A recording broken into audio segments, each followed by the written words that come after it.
He only wanted a place to rest, a simple night under a safe roof. But the moment he stepped into that hotel lobby, every eye turned cold. Words meant to shame and belittle cut through the air, reminding him that, to some, the color of his skin was still a crime. What happened next wasn't just humiliation. It was a test of dignity, of strength, and of justice. Because in that lobby, the man they tried to tear down carried a truth powerful enough to change everything. The question is, how far will prejudice go before it finally breaks? It was supposed to be a routine trip. Marcus had been traveling for work, exhausted from endless meetings and airports, looking forward to nothing more than a quiet night's rest. He was successful, respectable, the kind of man who carried himself with quiet confidence. But tonight, he was just another guest in search of a room. The city lights shimmered through the hotel's glass doors as he stepped inside, suitcase in hand, already imagining a hot shower and a soft bed. But the moment he approached the front desk, something shifted. The smiles reserved for other guests faded when they looked at him. Their eyes lingered, sharp and unwelcoming, as if his presence didn't belong. Marcus noticed the tension but brushed it off. After all, this was the kind of thing he'd learned to ignore. What he didn't know was that behind that counter waited a confrontation meant to humiliate him, one that would test not just his patience, but his dignity. The night was about to turn into something far darker than he ever expected. Marcus slid his ID across the counter, expecting nothing more than the routine check-in. But instead of typing in his name, the manager leaned back, his expression twisting into something sharp and condescending. He looked Marcus up and down, not with the professionalism of someone in hospitality, but with the judgment of someone convinced he already knew who Marcus was. "Are you sure you can afford this place?" he asked, his voice loud enough for others in the lobby to hear. A chuckle slipped from his lips, and two guests sitting nearby glanced up, whispering to each other. Marcus forced a calm smile, though his stomach turned. "Yes, I have a reservation," but the manager didn't check. He pushed the ID back toward Marcus like it was something dirty. "We don't need any trouble here. People like you're better off somewhere down the street." The words hit harder than a slap. Marcus felt heat rise in his chest, but years of dealing with moments like this had taught him to stay composed. He leaned forward, his tone measured. "I'd like my room key now." The manager smirked. "Maybe you didn't hear me. This hotel doesn't cater to your kind." The lobby fell quiet. Even the sound of luggage wheels and soft conversations seemed to vanish. Marcus could feel every set of eyes on him, strangers waiting to see what he would do. Humiliation burned through him, but so did something else: resolve. He pulled out his confirmation email, slid his phone across the desk. The manager barely glanced at it. "Could be fake," he muttered, before waving to security. Two guards in crisp uniforms started walking over. The sight of them made Marcus's pulse quicken, not from fear of what he had done, but from knowing exactly how this scene could be twisted. One false move, one misinterpreted gesture, and suddenly he would be the problem. "Sir," one guard said, already reaching for his arm, "we'll need you to leave." Marcus stepped back, raising both hands slightly. "I have a reservation." "I haven't done anything wrong."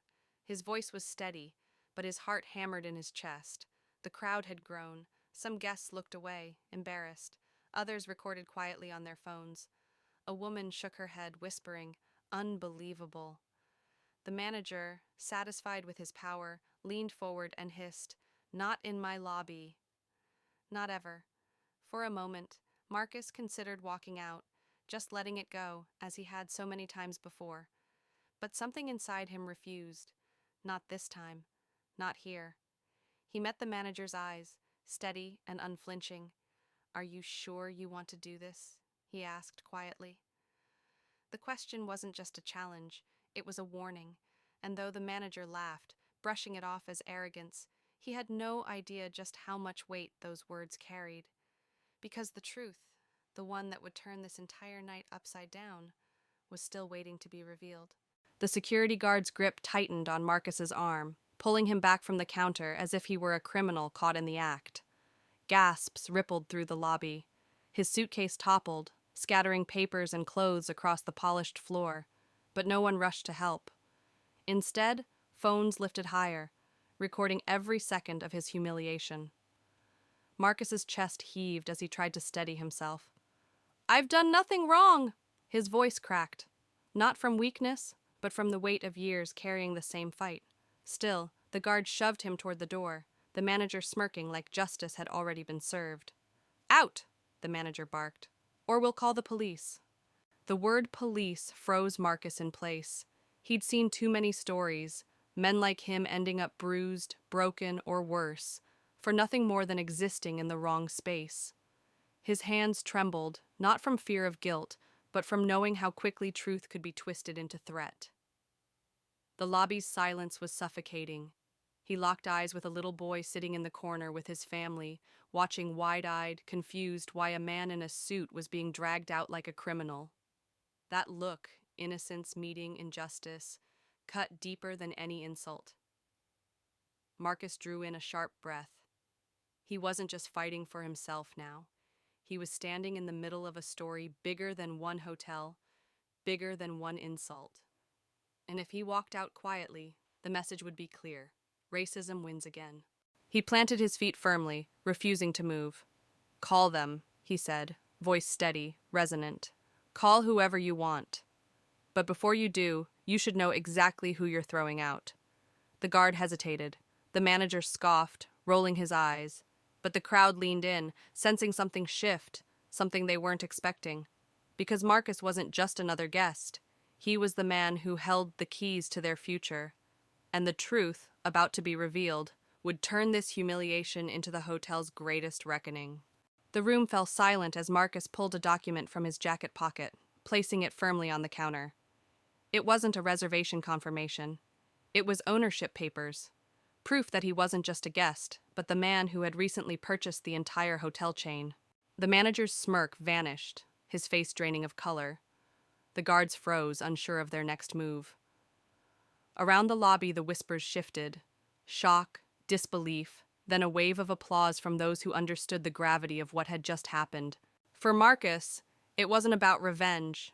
It wasn't about humiliating the man who had tried to strip him of his dignity.